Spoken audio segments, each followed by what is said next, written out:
So we've got several people here that know a lot about what's going on in our area, and I know y'all are all just like me. You want to know what's going on, what can we expect, when can we expect it, and just basic information like that for things that's going to affect our homes today, tomorrow, and maybe 40, 50 years down the road. So with that being said, I will turn this over to Representative Brian Grignard, who has been instrumental in helping to get us all together. If we can give him a quick round of applause, please.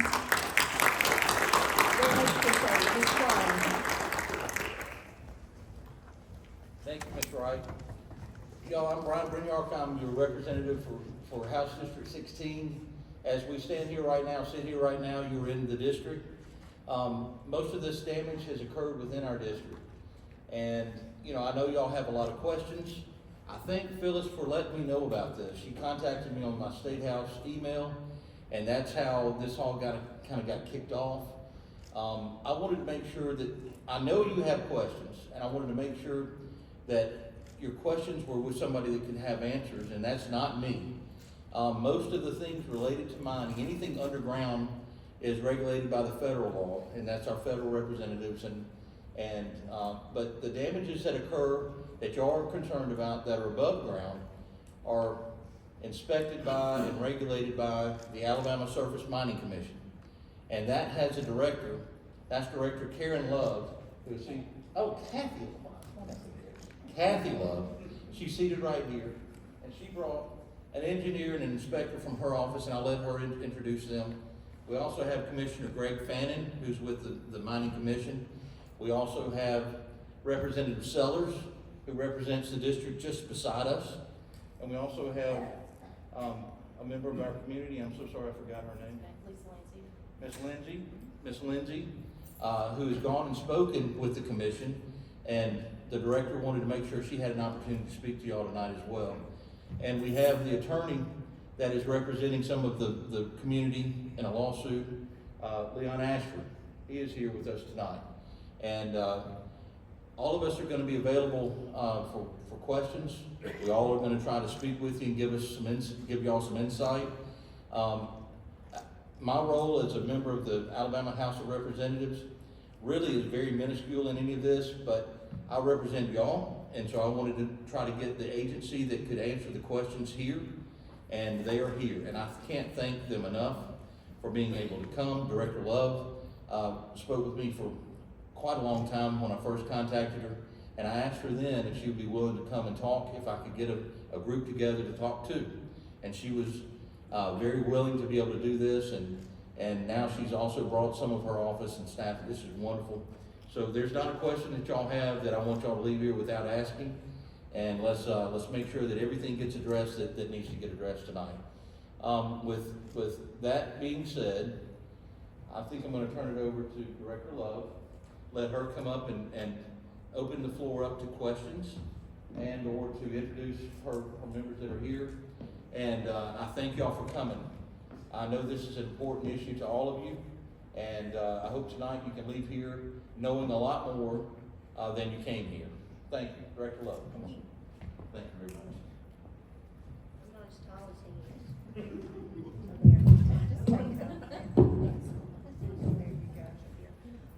Yes, I'm so glad to be here and to have this opportunity to talk to you guys. First thing I want to do is I want to thank Miss Lindsay for coming to the commission meeting. She came on August the 8th and was very kind of light. And she was able to tell her story and what had happened around her house to the commissioners. And it was a very heartfelt story that she shared. And so the commissioners were very taken by her story. So I would like for her to come up here and take just a couple of minutes to share what she shared with us. Because while we may not have had answers that day, we did listen. So after she talks, then I want to have a few minutes to sort of share my insights.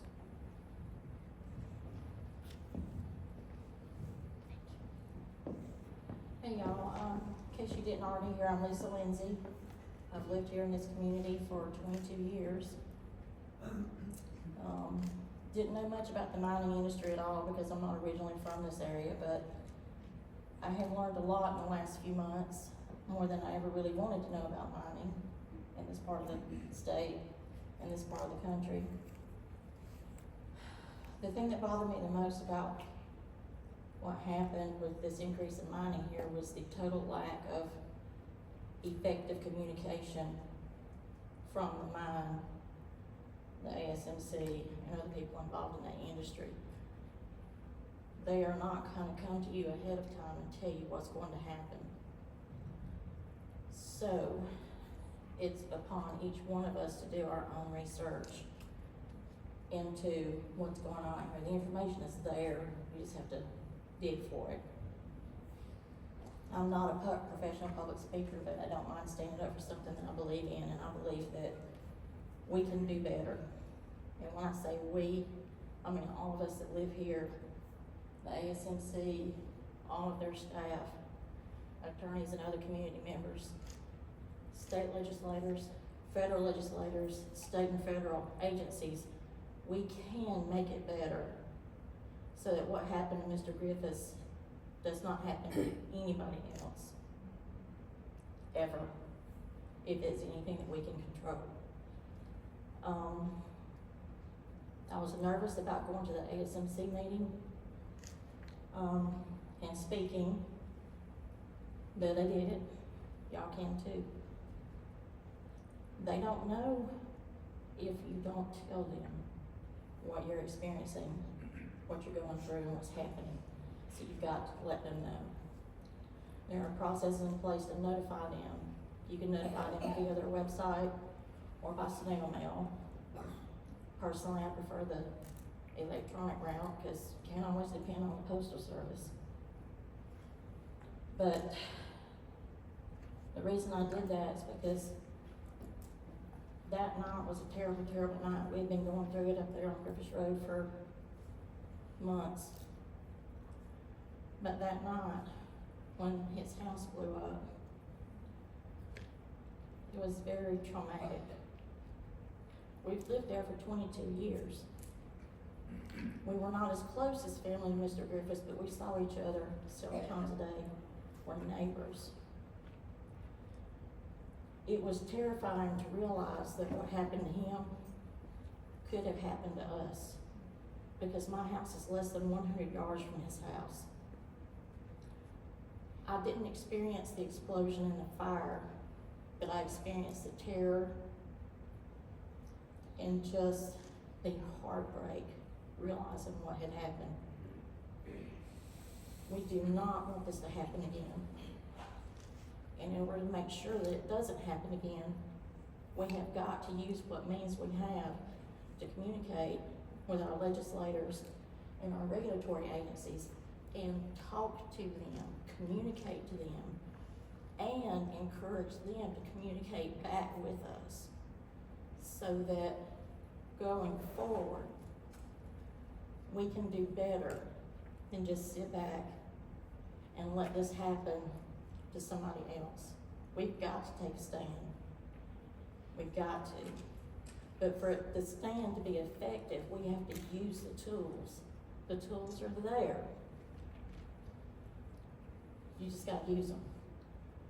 If you like, you're welcome to come up to me afterwards and I will tell you where I have found some of the resources I've come across. And I encourage you to keep this process in mind. Anytime you have any questions or concerns about the mining industry that is all around us, there are 4 that I know of mining operations in our area. Oak Grove, Crimson Oak Grove, or whatever name is on the gate right now, is not the only mining operation. But, in my opinion, they're the worst because they're careless. So talk to these people who are in positions and work with them and let them know what is happening. We do not want what happened that night to happen again. Thank you.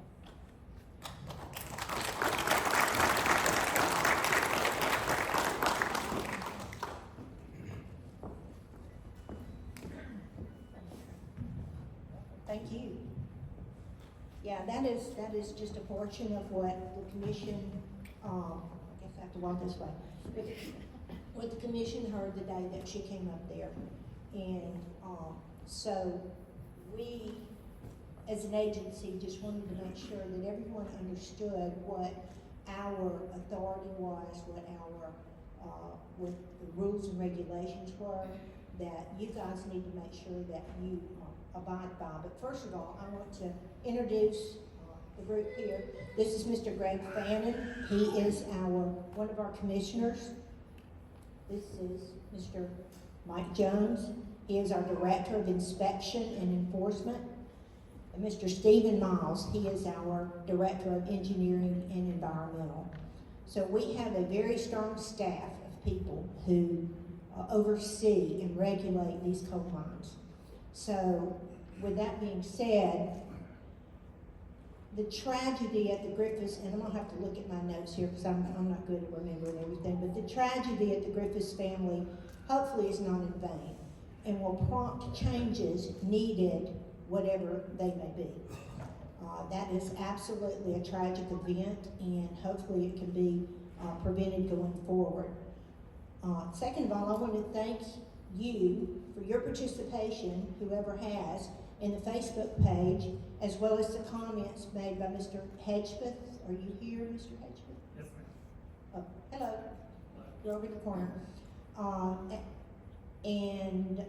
He's with Inside Climate and other top contributors. Your voices provided us with the comments to consider and to possibly clarify, to making sure that everybody is on the same page. A couple of months ago, I spoke with Terry Sewell's office in DC. I wanted to make sure that she was aware of what was going on. She was very, very concerned about what the situation was here. And I made it a point to tell her that when we had a community meeting, I would be back in touch with her to let her know the results of the meeting. So, first off, I'm Kathy Love. I'm the director of the Alabama Surface Mining Commission. My office is in Jasper, where these fine men are working. And then Miss Rebecca Roberts is right down here on the front row. At the end of the meeting, she will be at the back door, and we have a handout to give you some website addresses that you may be interested in looking at. So, second of all, I have reached out to the new owners of Oak Grove, now that I know who they are, to schedule a meeting with them. And I want to share with them your comments and your suggestions for improvement at the new mine site. At the mine site with the new management. So this management I was not familiar with them, and I have been in this industry for 34 years. Primarily auditing coal mines, which didn't make anybody happy, but I audited coal mines for 34 years and have now been 5 years with the agency on the regulation side. So I am not unfamiliar with surface mining and underground mining. I've been underground several times and in a myriad of surface mines.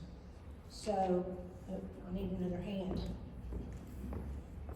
So we're gonna have a meeting with the Oak Grove, it'll be a private meeting, but a meeting with the Oak Grove management to share this information. No names, no any individual information will be shared whatsoever with them.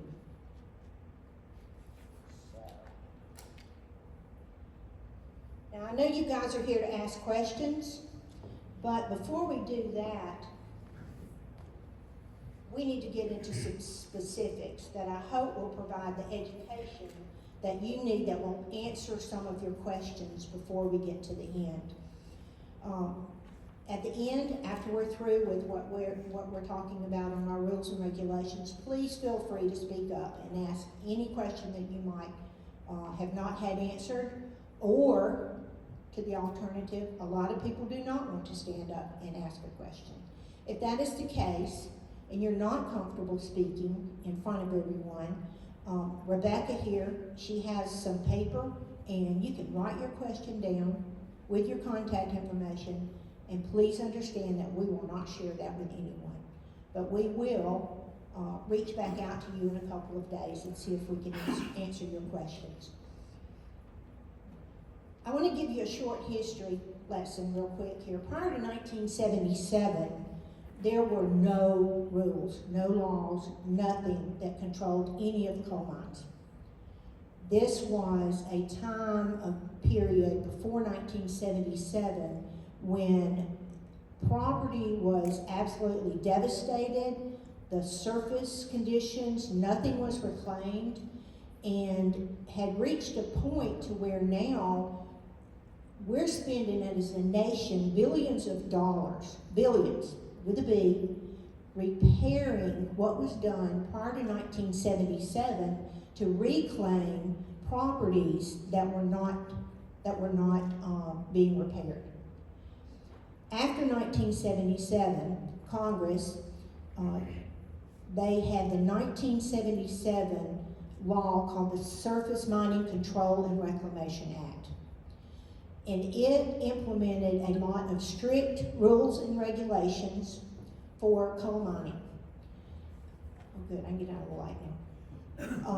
So in 1981, the state of Alabama, they pretty much put through legislature a mirror copy of the Surface Mining Control and Reclamation Act. So the Surface Mining Control and Reclamation is a department of the Department of Interior. They are a subsidiary. They oversee what we do, because as with any agency or any company, you have to have somebody that is overseeing what you are doing. So they oversee our processes and our procedures and our compliance with the rules and regulations. They review all of our files. They will have certain specific audits that they do, that they issue reports for. They do an evaluation at the end of the year that is given to the Department of Interior based on what they're seeing, not only of our state, but of all coal-producing states. So we're not without oversight. And by the fact that I am appointed by the commission and approved by the governor, all the commissioners are appointed by the governor. Now, under the rules and regulations, our commission, as with any, has to have a certain expertise. So we have to have an attorney, we have to have a forester, we have to have an engineer. We also, and what am I missing, guys?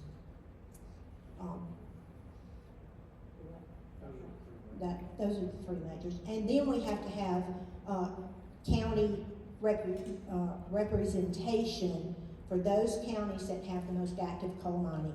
And we also have a community service commissioner. So after the SMACRA was, thank you. After the SMACRA was implemented, the authority of the ASMC was clearly defined and restricted to regulating permitted surface disturbance by surface mines and underground mines. We are responsible for making sure that the lands are all reclaimed to the condition that they were prior to mining. That is one of our missions. Our other mission is to make sure that we have, we're environmentally compliant with all the rules and regulations from the different agencies that look at the environment. And we are also in charge of public's health and safety. So those are the three things that we're oversee.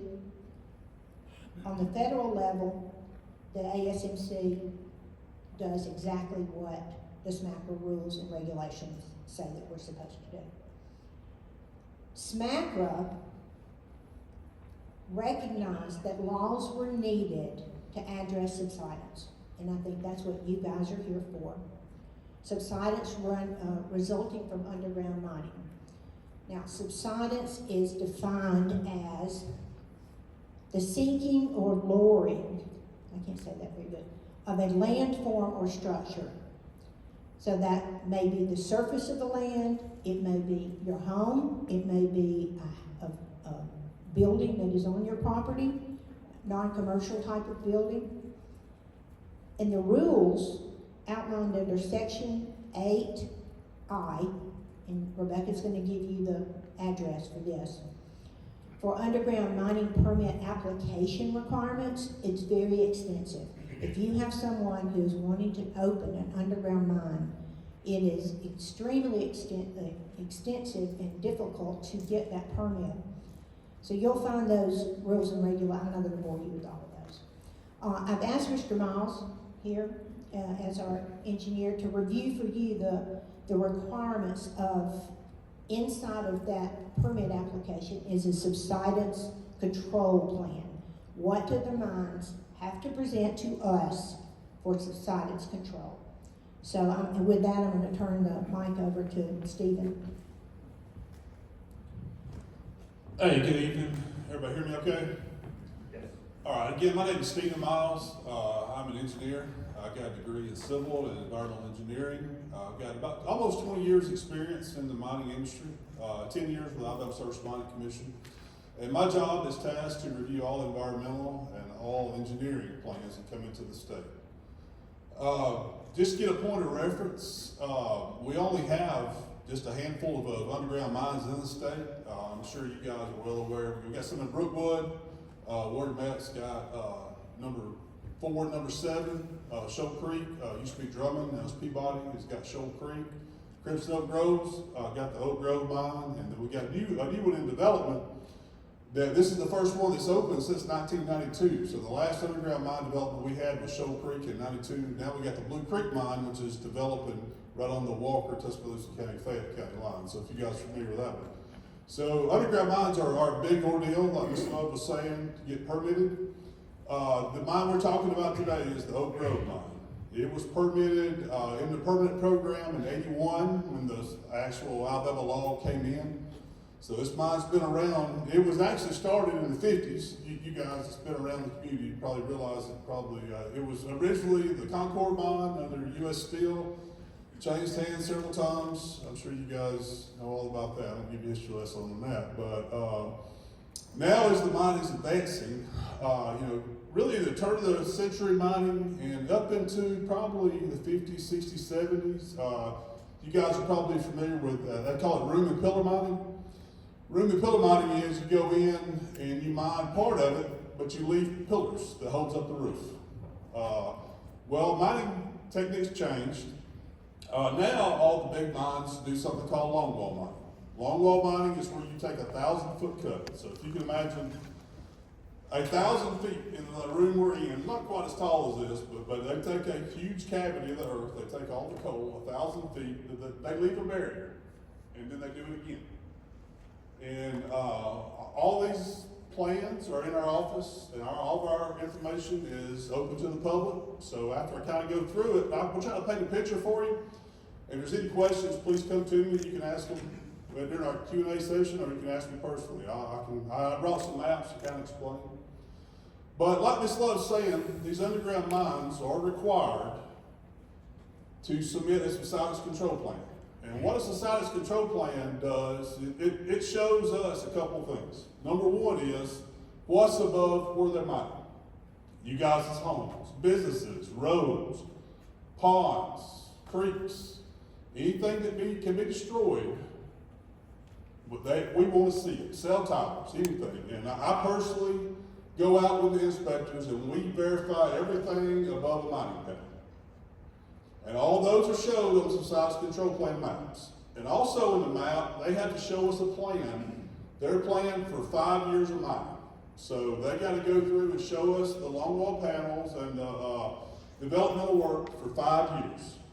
And typically that's updated every 5 years because a permit renewal with us is only good for 5 years and you have to renew it. And they also have and if something changes, they can change these subsidence control plans at any time by what we call a permit revision. And all these things are advertised. Used to be, and I'm sure you guys probably got the Birmingham News and what was the Post Herald forever, and I think the Birmingham News went away. State regulations require that any kind of renewal, permit application, permit revision certificate be advertised. The only means we have right now, because our regulations say it has to be in a newspaper, is the Alabama Messenger. That is a newspaper that is circulated in this area. So that kind of makes you aware of what's going on. Our website also has their plans on them. We leave those up during the review process. And then we leave them up for 90 days after we issue either a renewal or a revision approval. And then those are easily accessible on our website. They're all clickable. You click on them and look at it. As long as you got a PDF viewer, you can look at our stuff. If you're not good with computers, you can always come to Jasper or to our office, and we'll lay them out, and answer questions, and look at maps. Okay? So let's kind of step through the subsidence control plan. These are typically handled by consultants. Some companies do them themselves, but they're typically handled by consultants that have expertise in doing these plans. And basically, the plan kind of steps through our regulations. It addresses homes. If a home is damaged, the mining company's got two options. They either got to repair or compensate. If you compensate means write you a check. My role in that is to make sure that happens. And when we'll go into the complaint process later on, we'll do some subsidence control here, but that's kind of my role, is to make sure property is protected.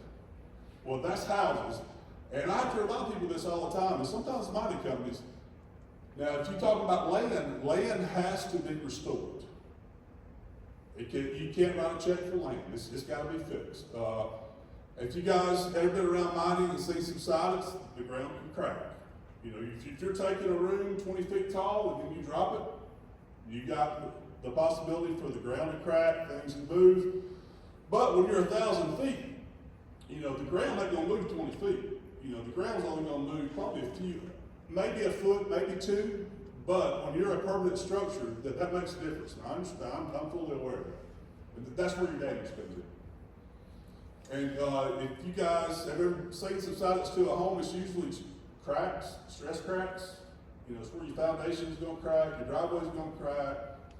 And that's the movement. The earth's actually setting. So these subsidence control plans with the longwall binding, it's called planned subsidence. It's gonna happen. And when I was driving by a week or so ago, I don't know if you guys have been by the Oak Grove entrance, but they have built a display out there with the shields. I don't know if you guys know what a shield is. That's what holds the roof up when they're mining. If you're over by the portal on Mud Creek Road, they got two shields sitting out there. That actually is what holds the roof up as they're mining. And as the mining progresses, those shields move and everything falls behind them. And they collapse or subside behind them. And that is the mining technique of longwall mining, just in short. Well, the subsidence control plan addresses that. They have to do computer-generated, we call them strain diagrams. And this is just from years and years, decades of research. If you know the height, if you know how much ground's in between the roof and the top of the earth, you know how much it's going to subside. And if you get to digging in it, you'll see something called a 30-degree angle of draw. And all a 30-degree angle of draw is, it sounds very complicated, but it's not complicated. You can imagine drilling a straight hole from the top of the earth all the way to the bottom of the floor of the mine, and then you lay that arm back 30 degrees, and if you, where it daylights to the top, that's the distance. That's how far you can subside from the edge of mine. So I'm sure you guys have all seen putting ice in a glass.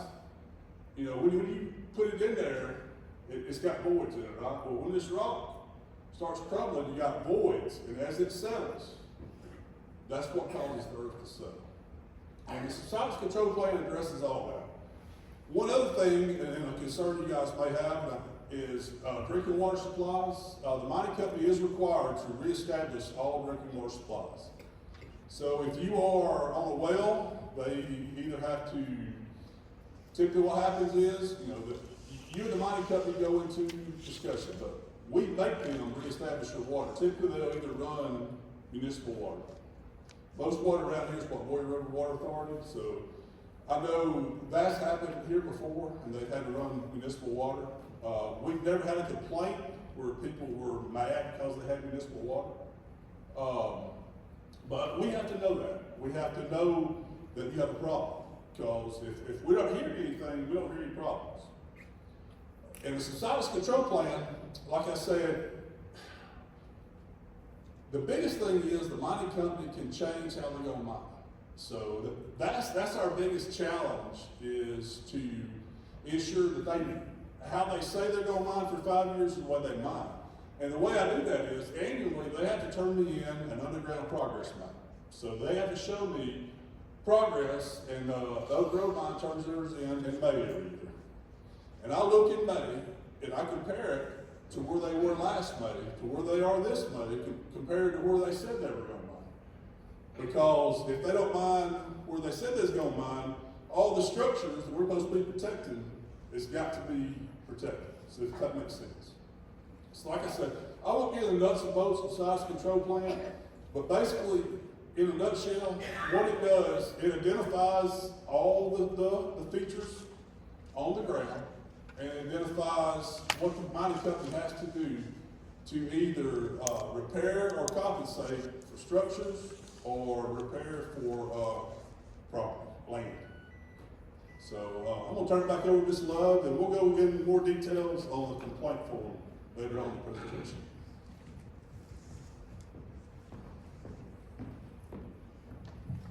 Thank you, Stephen. One very critical thing that you guys need to understand is the mining company has to do a pre-subsidence survey of your property and your home. So if you are asked if they can come in and do a pre-subsidence survey, it is to your benefit to say yes, for them to do that. To do it, they look at your property, they look at your home, they look inside of your home, with your permission, of course, and while you're there. But that gives you and them the baseline for what the status is of your property and your home. So if you, and some people do this, if some people decide that they don't want this pre-subsidence survey, they are basically relinquishing their right to repair and replace that Stephen has been talking about. So, hold on one second here. So if you say, no, I don't want anybody in my house, I don't like the mining company, I don't want to come and look at this at all, you're saying no to repair and replacement. So and the reason being is in the law that if, as Stephen just described, that your property, your home is directly above the active mining or within that 30-degree angle of draw, then there is something called a rebuttable presumption. So if you're in that, you have a rebuttable presumption that the mine company caused the damage automatically. So if you're within, and Stephen keeps up with all of that, he keeps up with it. So, however, if you said no to the pre-subsidence survey, that protection is not there. You do not get to stake a claim on your damages. Written in the law, clear as black and white. So I am asking you to make sure that you say yes to the pre-subsidence survey. No questions asked, just do it. And you may also want to, and I believe Ms. Lancey mentioned this, that you take your own steps to take pictures of your house, pictures of your property, everything that you can to also have your own baseline for your home and for your property. Any questions on that? Because it's really critical to do this one step. You can accidentally, basically, not get your repair and replacement if you say no to the pre-subsidence survey. One other thing before, no, I'll tell you what, I'm gonna let Stephen go ahead. So, once you've done that, so once they've mined under your property, then comes the steps of repair and replace. So I'm gonna let Stephen come back up here and talk about what repair or replace or compensate or whatever you wanna call it is, because there are legal provisions for your property to be repaired or you to be compensated for any damage that's done to your house. So Stephen, if you don't mind clarifying that. Okay, kind of go in deeper what we were talking about earlier. Ms. Love talked about the pre-subsidence survey.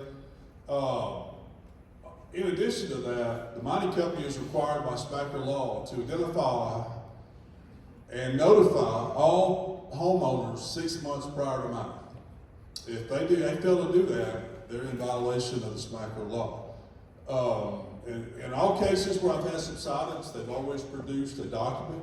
Typically, they'll write you a letter, usually certified, so you got to sign for it.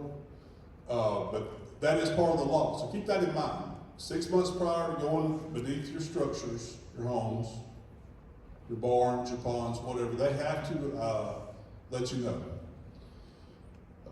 And then we come to the pre-subsidence inspection. Typically, that's done around the same time, like Ms. Love said, that they come out, and we've seen people decline those, and I just want to kind of reiterate, you want to accept those, because a third-party contractor is coming out, they're taking pictures, videoing what your house looked like before mining.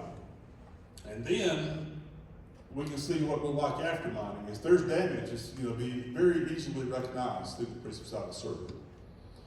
Okay, so now mining is taking place under your house. What happens next? Typically, subsidence is going to occur within the first 90 days up to 6 months. Usually as mining advances, as the shields advance, the roof's going to collapse. In some cases, the glass full of ice doesn't move at the top, but sometimes it does. And when it moves, you got damage. And when you got damage, we got to know about it. Typically what happens in most cases, this is in most cases, and I've had this job for 10 years, and I've had 6 subsidence complaints filed on the Oak Grove mine in 10 years. And they've mined on a lot of houses. Typically the mining company will contact you. They try to make some kind of agreement either before or after subsidence. That's between you and the mining company. But when you get me involved, I make sure that they do the right thing. But I have to be notified. Okay?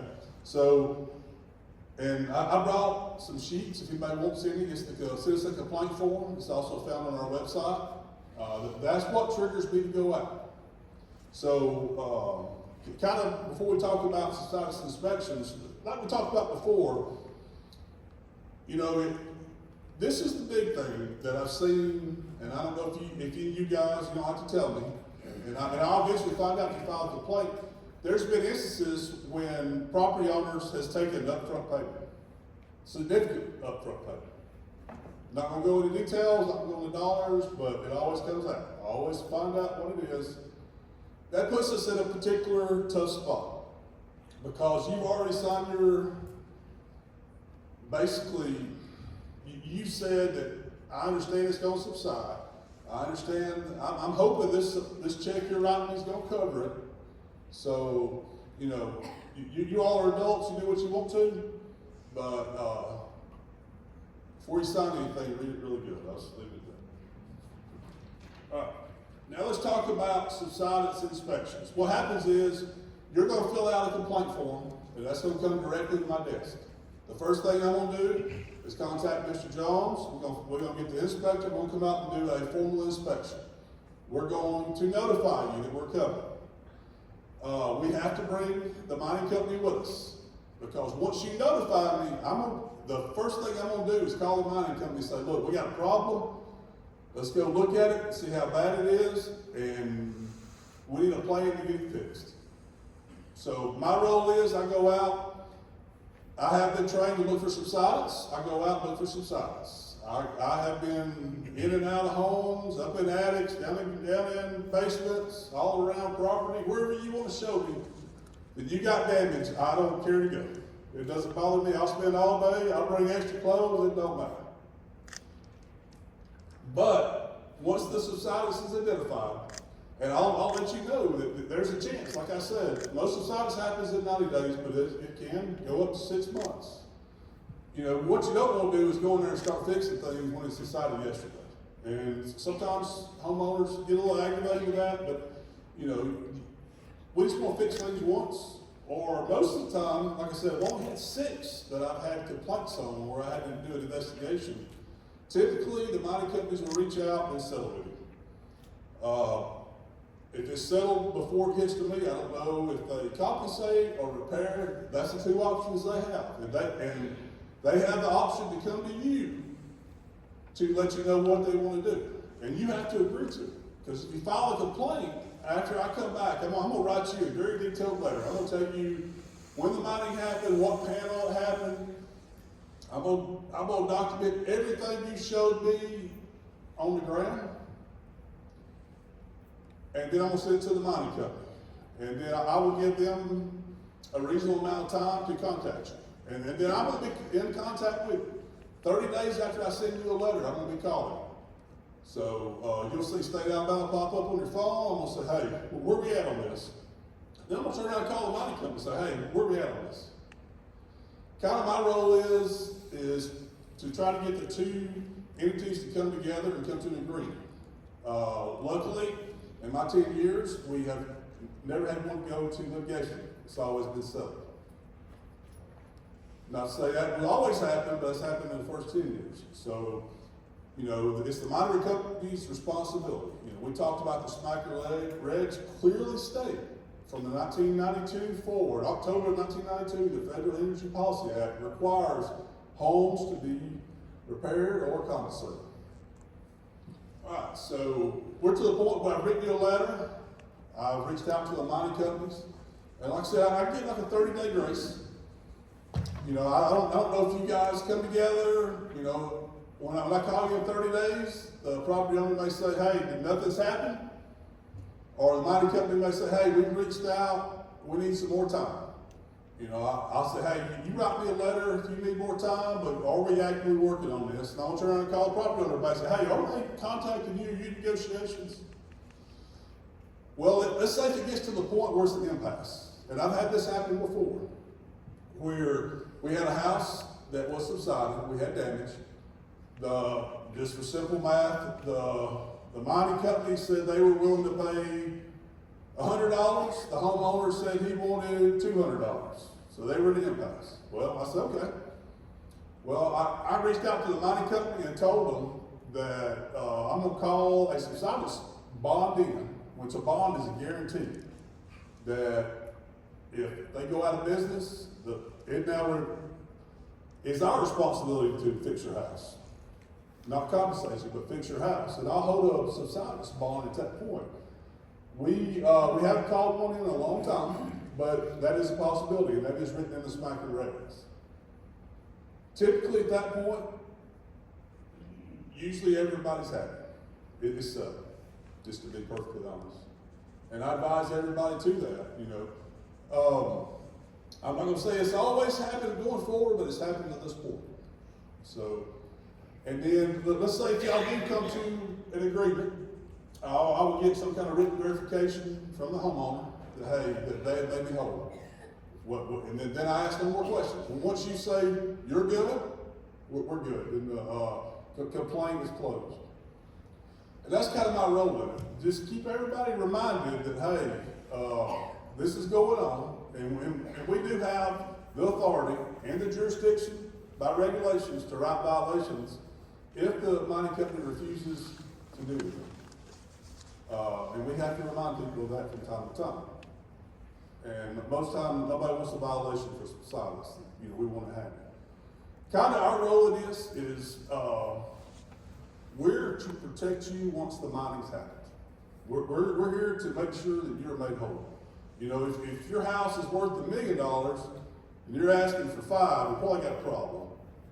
You know, just to be honest. But, you know, there's ways that we know how much things are worth. You know, we can call third parties. You can call third parties, come have estimates done. I'll get the mining company to do an estimate, you know. So, but anyway, like I said, if you got any questions about that process, you know, you can ask me now or ask me later, or you can come to my office. My number's on the website. You can call me, whatever you want to do. There's a lot of nuts and bolts in subsidence. It's not cut and dry. And subsidence is not a science. We think things are going to do like they said they're going to do, but they might not. They might not subside at all. You might not feel nothing. Or it might subside 2 feet when we think it's going to be, you know, 1.5 feet. You know, you're talking about 1,000 foot of earth that's moving, and it is moving. Like I said, any questions at this point about the subsidence process, subsidence control, subsidence complaint process? Yes, sir. So is there a statute or time frame from the time you have damages? I know you say it can generally occur, 6 months, 90 days, or that window. A year later, is it uncommon to see damages start occurring 1, 2, 3? Typically not. Typically damage is going to happen as soon as the shields move forward, the roof's going to fall. It just depends on how fast they're mining. Typically longwall miners are mining pretty fast. But really, as soon as those shields are pulled, the roof falls, you're going to see subsidence. If it's going to subside, you're going to see it. You could have some differential subsidence later on, but the main subsidence is going to happen in the first 90 days. So is there a time frame then? So let's say you realize, all right, 6 months later, I'm now noticing this little, maybe none at all, but let's say 2 years goes by, and now all of a sudden you're seeing. No, there's no statute of limitations. Okay. The Federal Energy Policy Act states any mining, I think it's October the 24th, 92 forward is covered. So you can wait 20 years from now, and you're still covered. But by that by that law, it's the law. Any other questions? I do have one question. It's kind of frustrating, we don't have a representative of the mining company itself. I've heard a comment or two that until just recently, we didn't even know who the owners are. Yes. Something does happen, and they just decide, I'm gonna sell my company, somebody else will buy it. It's a little frustrating. I understand. I do understand that. But what you have to understand with us, the only thing we have is our regulations. We can't make a mining company come and have these meetings. We can't make a mining company reach out to you, Well, what we can make them do is notify you 6 months prior to underground mining your home, and we can make you whole if damage has occurred. Who owns the mines now? It is still owned by Crimson Oak Grove. Is the same people who come out and appraise the houses that y'all were speaking of earlier, are they the same people gonna be working for this other bunch? I can't answer that. Agree with what they say. Yeah. What's your options? Well, when you say appraise, you talk about the pre-subsidence inspection. The pre-subsidence inspection is. And they brought their own appraisers and they say, we'll give you peanuts for your property. And that's not right. Y'all should be able to do something about that. Somebody up there should. Well, we can't do anything about that. What you can do is hire your own appraiser.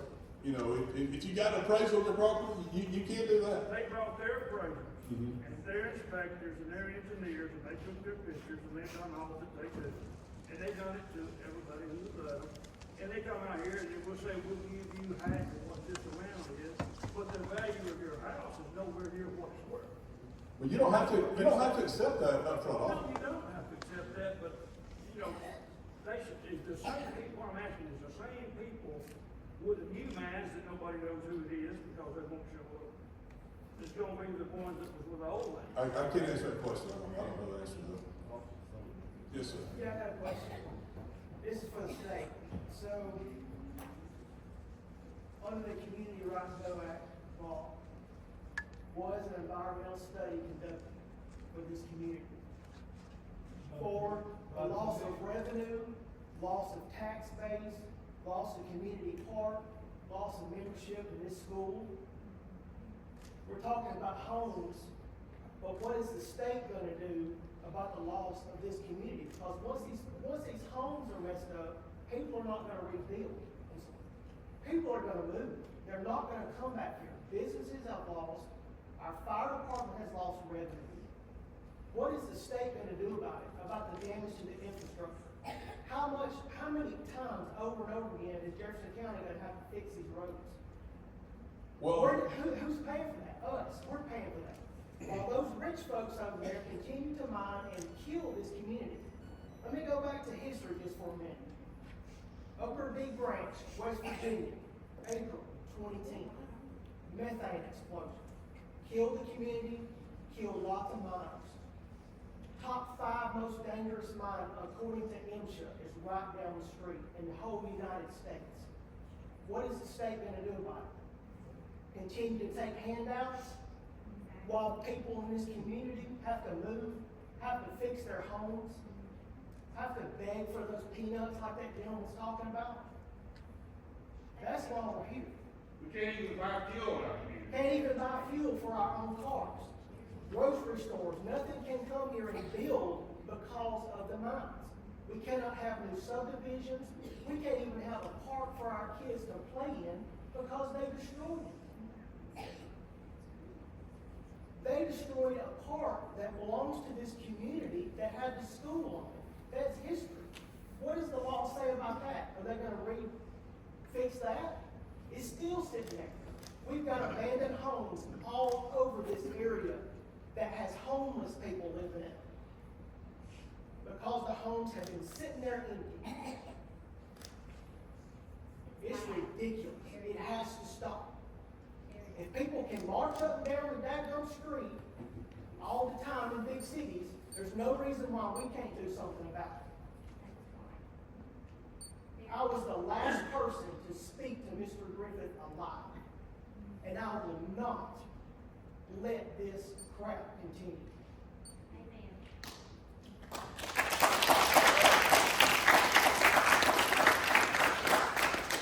I do understand your frustrations, but again, I do. You know, I understand your frustrations. I mean, but you gotta understand too, we're bound by our regulations. He's citing. Mr. Grinyard, you're the one that we need to be talking to about legislation. Well, something needs to be done about this through the legislation. It gets worse instead of better. That's true, very true. That big monument that they put up there in front of their, entrance, and they've got flowers on it, it looks like it's probably the monument for the dead in the community. Yes, ma'am. I live on Paul Walton Road, and you're up there talking about that y'all are gonna fix places and make damages good. I have a southern natural gas line that's 25 feet from my home. Absolutely. They will not even let me plant a flower bed in my yard because if that pipe gets touched, kaboom, I'm dead. And y'all are talking about going up there and mining?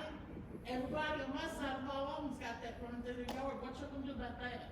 What's y'all's answer to that? Well, A natural gas line. well, not to give you the answer that you don't want, but that gas line is protected. And, you know, But if one you're thing you gotta mining- understand now, the mining company has a right to extract the coal. I'm not saying that, but if I can't even plant a They got a flower, right you're to gonna make come it up blow there up. and dig and do all y'all gonna do up there, blow everybody up on that road? Well, Lord forbid that doesn't happen, but, you Well, know. if I can't plant a flower bed, you know that if you mine under it, I'm gonna be blowed up, I'm gonna be dead just like Mr. I Griffin. understand. Exactly. Yes, sir. But my life don't matter to you. No, I didn't say that. I didn't say that. I didn't say that at all. I kinda agree with that. Yes, ma'am. Thank you. Y'all, let's ask one question at a time. They're gonna try to answer, but let's keep it one. I know we've got 2 or 4 different questions. Well, we're all fired up about this situation. I understand. We're I fired can't understand that. When we got those letters in September, it asked if city could get a well on your premises that they needed to know about it.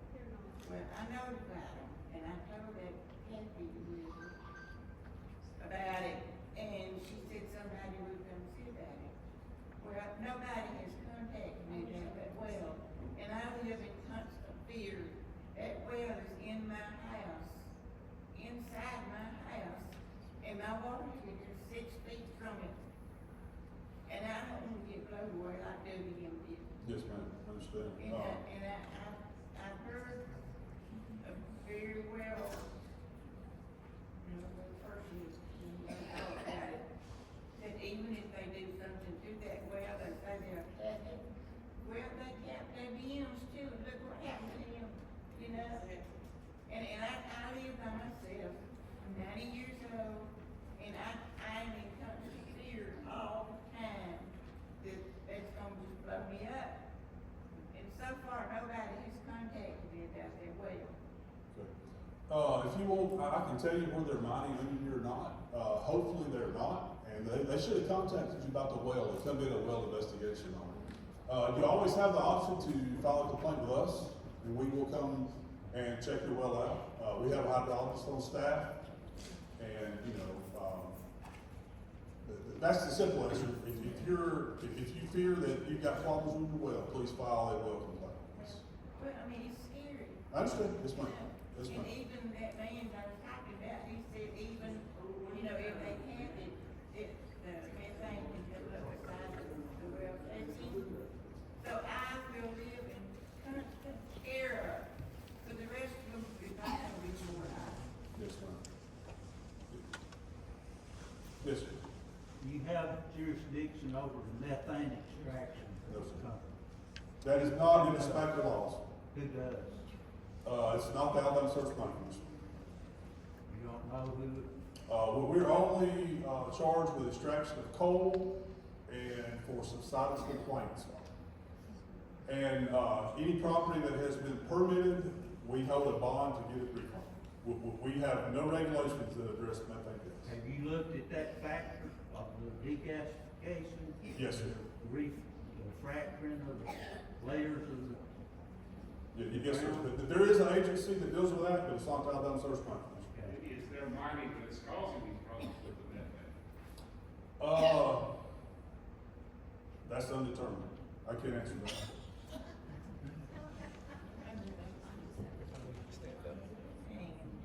Yes, sir. This thing, I got a high pressure gas line that runs up the side of my property. From Belcher Buzz, Lock Center's Hay Road, to Camp Oliver Road. Would that come out in this bag and come out there and all that stuff? I asked them if that line was dead. They had no idea the line was there. She had to check on it, never got back with it.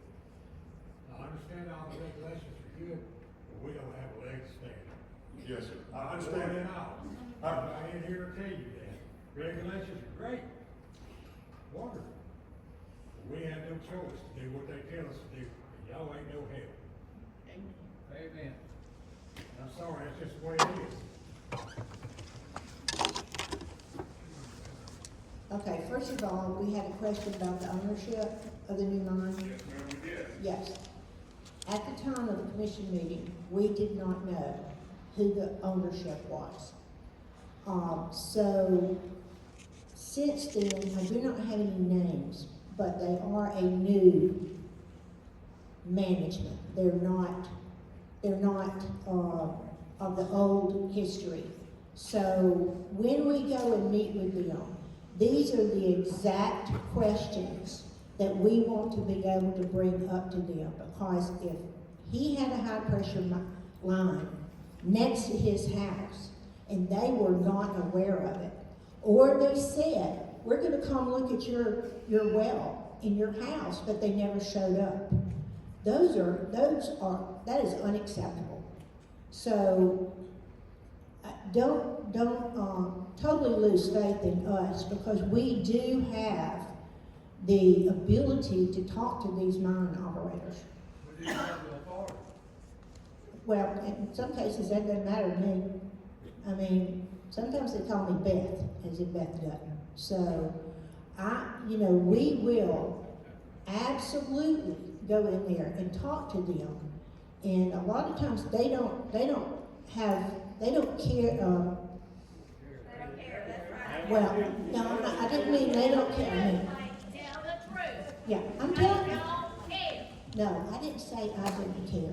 I did not say. They don't care. Okay, but You might care. so but we they don't. we want to know every comment you have, every suggestion you have, everything that we can take to this new management and say, yes, this may not be required by regulations. However, if you are going to be a good citizen of this community, these are the things that you need to be doing to make these people feel comfortable. Now, I mentioned somewhere, okay, you mentioned your water well. I can't get into too much about water wells right now, as all of that is still under legal. However, what I can do is tell you that in 1988, ADM put out regulations for the specifications of putting in a water well and how to cap that water well. What material to use, what construction to use, how it should be properly done such that you don't have properly done when it's going all the way down to the water. So we have put, did we put that on the sheet? We put that on the sheet. So you may want to go to ADAM's website and look and see there, and I believe there is a way to look up your well to see if, under the regulations for ADAM, a licensed person came in and put in your well. Now, that would be about 100 years ago, I think it is. okay, and that was my next point. So there are going to be some wells though that are older than those requirements, and those are the ones that need to be researched and looked at. So that's going to be one thing that we want to talk to them about improving the situations with water wells. I mean, some people don't know. They don't know. Mr. Griffiths had 6 or 7 wells on his property. He probably didn't know. There were probably some put back in, when I was a baby, and there was no adequate records of where these were. The only way you can find those out is through radar piercing methods to find out where these water wells are. So we can stand up here all day and talk about how to repair and replace and compensate. I've got another comment on that one though too. How to repair and compensate you guys. However, it is the fear factor here of gas wells, water wells, that I believe can be better managed and regulated and researched. So this is one thing that I want to do with the mine. Now, I worked for one underground mine for a long time, and I've been underground, and I have been there in those shields when the longwall passed and it moved. I was in the middle of the hydraulics, and the shields moved, and you heard that ground fall. So, and being that close to it, at least 1,000 feet under the ground is, highly, will shake you up, but it will also shake you up on the surface. So don't give up on what we're trying to do. I know that there are things that can be better, and things can be better by your sharing your thoughts on this. Now, I can't make any promises, but I'm here to tell you that sometimes I can do that. Yes, sir. I got a question. Sure. Your group, y'all say that y'all are not responsible for methane. Y'all are just subsidence. That's the only thing y'all are worried about. How many people have been killed by subsidence? I do not know the answer to I that know question. one that got killed in my neighborhood. I guess. That thing killed him. Mm-hmm. That mine, when they come up there, they took charge of everything. they decided, we're gonna try to cap their well. They put a temporary cap in it. My house, which my wife's already said, is 100 yards from WM's house. The gas went up under my house. They put in methane detectors under my house. I had to go buy them in my house inside. They didn't tell us jack about what they were doing. The only thing that we got, information that there was some change, is all of a sudden they went from checking the meter under our house twice a day to once every 30 minutes. They were saying that it went up to 4%. 5% is combustion. They didn't say nothing to us. They have yet to give us any information about the readings that they took under our house. And y'all are not in charge. I had your gentleman out, Mr. Miles, out to my house. He looked over at me, and I asked him this. And he said, not our responsibility. He couldn't tell us, just like he can't deny who is responsible for monitoring that. Nobody. And that's why our legislature needs to address for sure. If they need to put somebody in charge. But the fact is, all the compensation in the world is not gonna bring WM back. I agree, I totally agree. His brother, Tim, can't even live in his own house because of all the methane. And we live in a constant fear, my wife does, about what goes on down there. Because we don't know if they're gonna cap that well off again and our house is gonna blow up.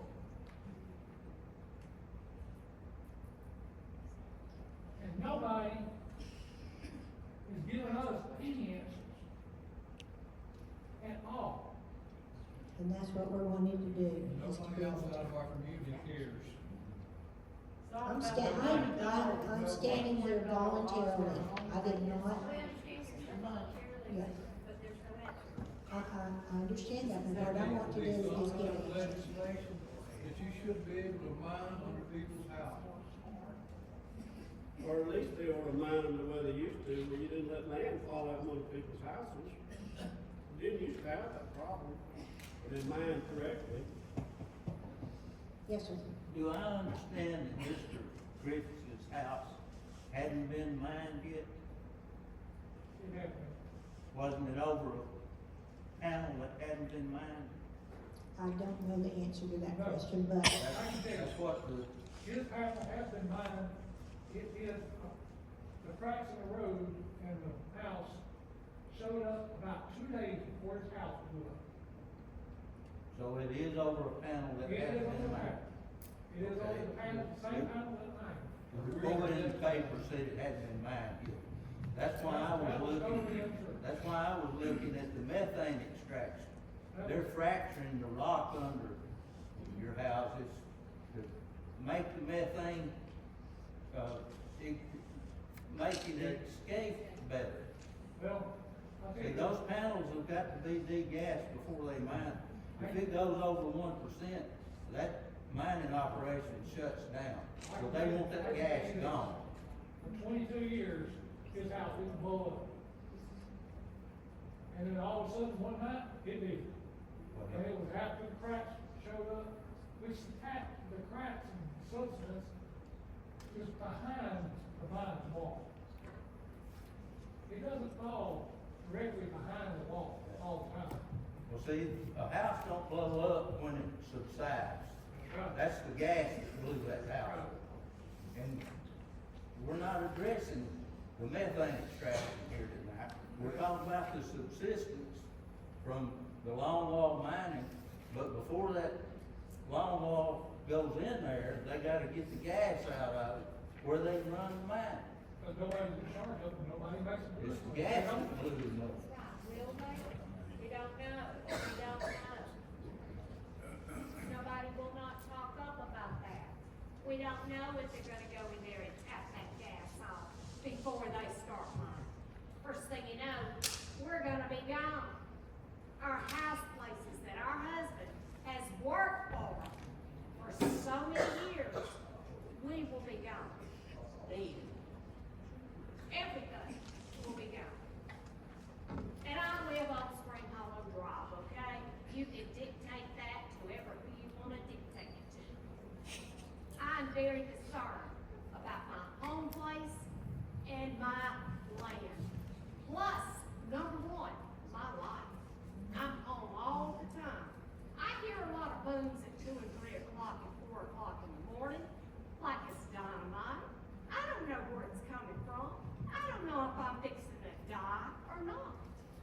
I'm by myself. My husband passed away. This September will be a year, and I have to face this now. Face the money. I shouldn't have to do it. I'm sorry. Yes, sir. I talked to Miss Baggett today, asked her about my pressure provider, but the outside of my property. She did hers yet, she didn't know. I tell her she don't care. We ought to have more rights than what we got. We don't have no rights. We gotta do whatever they gonna tell us to do. If longwall mining was so bad, who gave them the permit? Who gave them the permit if longwall was so bad?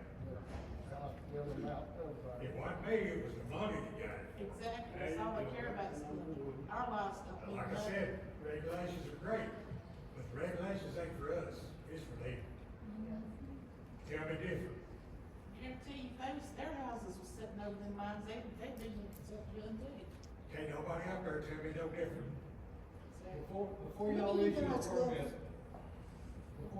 a permit, do y'all do an environmental impact study?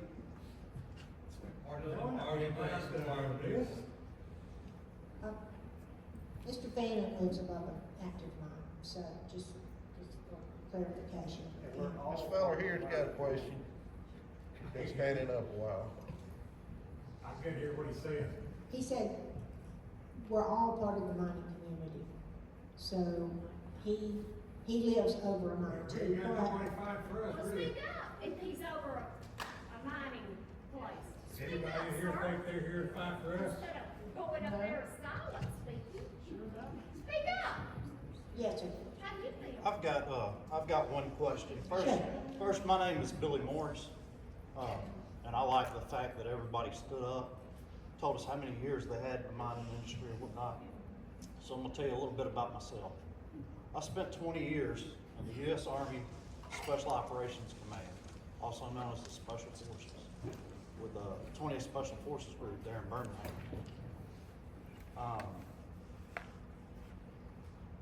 I'm the Imperial Wizard for the Invisible Empire International Knights of the Ku Klux Klan Incorporated. I'm past master of Oak Grove Lodge number 617 for Freemasonry here in Alabama.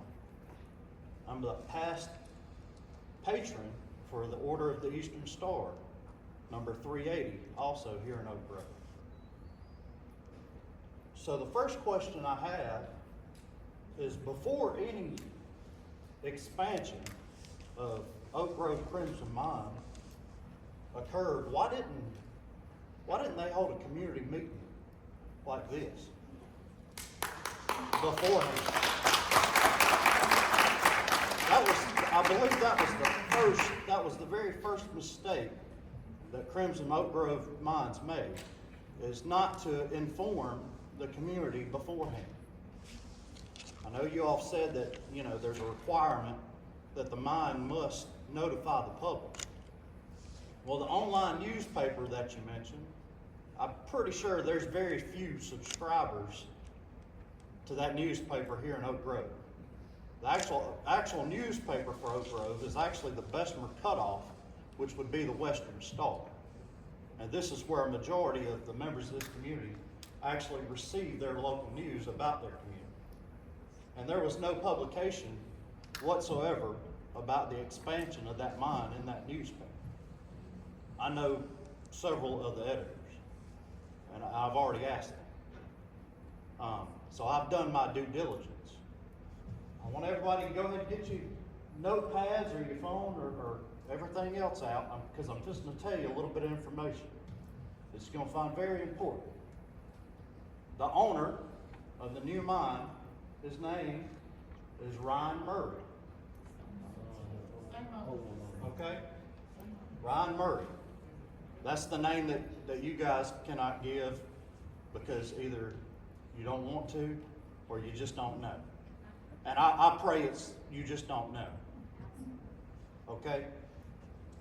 From the audience here, I'd like to ask a simple question. How many of you suffer from post-traumatic stress disorder? If you do, raise your hand. Don't be embarrassed. I've got one here. I've got 2, 3, and myself.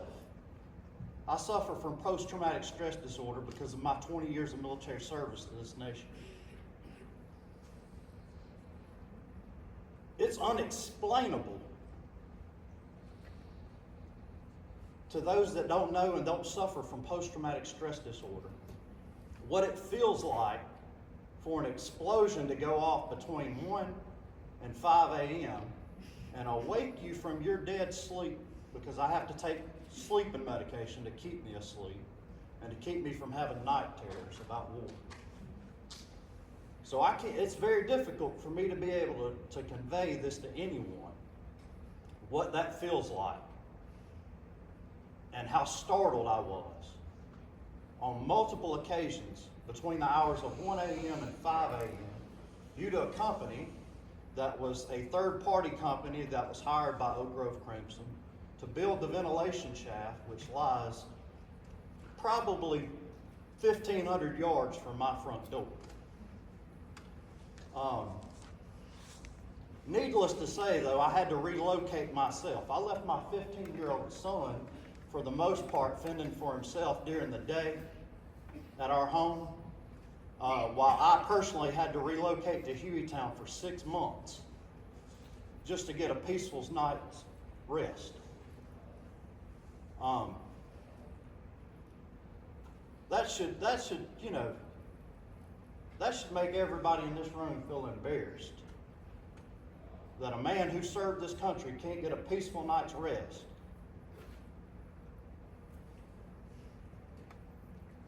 Let me paint a perspective for you. If Billy Morris, as a Klansman, as the Imperial Wizard, decided to get 1,200 of his members and march down the streets of Jasper,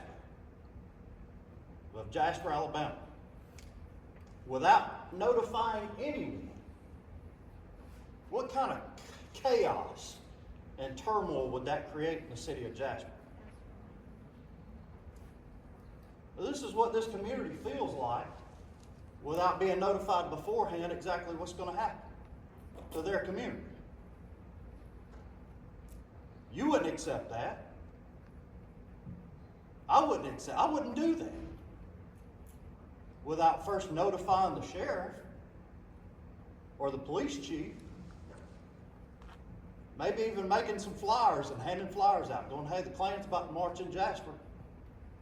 We're about to hold a parade.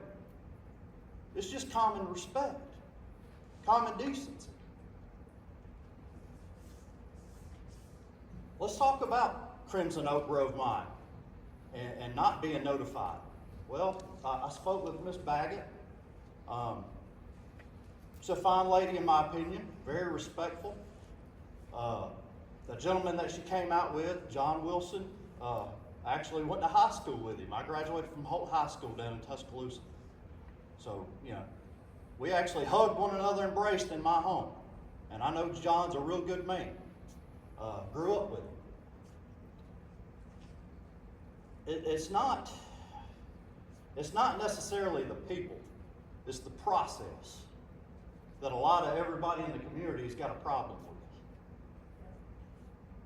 with. It's not the people, it's the process. I've decided to take a settlement offer up front.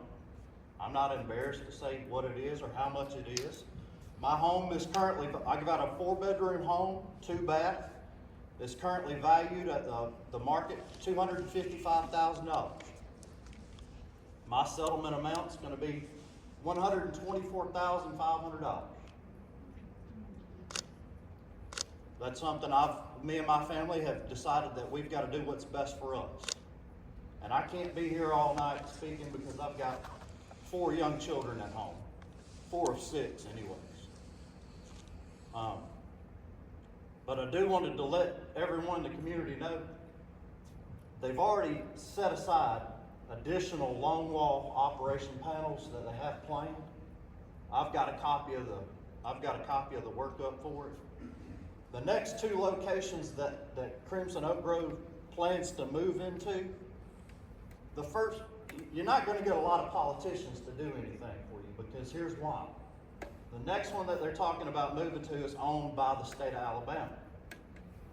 The one after that is owned by the University of Alabama, which, of course, if you know anything about the University of Alabama, it's run by a board of trustees who are appointed by the state. All right? It's about money. They're making a whole lot of money per metric ton of coal. All right? And they're going to continue to make that money. And no politician is going to stand in their way because it would be political suicide. And, you know, that's no knock to anyone. I'm just stating plain facts. It would be political suicide for you to go up against the state of Alabama. The laws, I've spoken to multiple attorneys, 3 actually.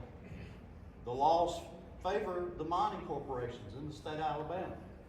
So you're being placed between a rock and a hard spot. And let me tell you, there's not very much wiggle room. And I'm sorry to say that, but I'm here to I'm going to tell you the facts. If I could add to what he was saying about when they were building the air shaft or whatever, just right directly across from my house on Camp Oliver Road, they done a lot of blasting. Daytime, nighttime, all the time. So I live on Cargyle, right off of Camp Oliver. And that fresh air ventilation shaft that was put in there behind the elementary schools, actually, is very, very, very near the back of the elementary school property here. I know that they're not supposed to set off explosives above 60 foot. I can tell you by being around explosives from my 20-year career in the military, that Semtex that they were setting off, I beg to differ that it was below that 60-foot mark. She told me it was all about regulation, But it was like our house. Regulation by I could literally feel the concussion in my chest when they would set off the Semtex. My windows would rattle. Amen. Even going to sleep tonight, you'll hear my rafters creak in my home. I've got damage to my home already. I've got cracks in my sheet wall. I've got cracks in my foundation. I've got cracks in the concrete. There's cracks out in the roadway, the middle of Cargyle Drive. Mr. Hedsmith, he's seen them. He's videoed them. He's taken pictures of them. The Masonic Lodge never refused to take a settlement agreement. They merely wanted more information, and what they got was crickets. They've received nothing. We don't, that's the oldest building in this community that I'm aware of. And we sublet to Jefferson County Sheriff's Department. And these guys, well, they've already told us if the damage is significant enough, we're basically going to have to build you guys a new place. But they never came back out and said anything else. They never came back out and said, well, here's a financial settlement. This is what we're going to offer. No, they just said, if you've got anything of importance, you may want to go ahead and remove it from the lodge. Like I said, I can't be here any longer than what I've stood and said my piece. But I will tell you that the community does not like being kept in the dark, and that's exactly what has happened. I hope Mr. Ryan Murphy decides to take a different path and what Oak Grove Crimson decides to do, or whether they're gonna call it Murray Mining, or, I know it's a pretty big conglomerate of the mines that are all associated with one another. But I will say it's sad to go from, I lived in Trustful. The reason I moved out here 14 years ago, I wanted to get back to the country. I wanted the peace, I wanted the solitude. Me and my wife actually bought a cabin down on Smith Camp. Lo and behold, we find out that the mines over in Berry are building a port to where they can load barges, right there at Smith Camp. No one's taken into consideration the boat traffic and the fact that Smith Camp's already shallow right there. No one's taken into consideration that in order to pass between where the barges are gonna load at and the buoy marker, right, for the far right, or which would be the port side, is only probably about 4 table lengths wide. They haven't taken into consideration, you know, the possibility of a head-on collision with watercraft in that spot. It's bad all the way around. I wanna thank you for all your comments, they've been great, and Yeah. I appreciate everything that you've expressed. But please understand, the whole reason that we're having this tonight is because I want y'all to have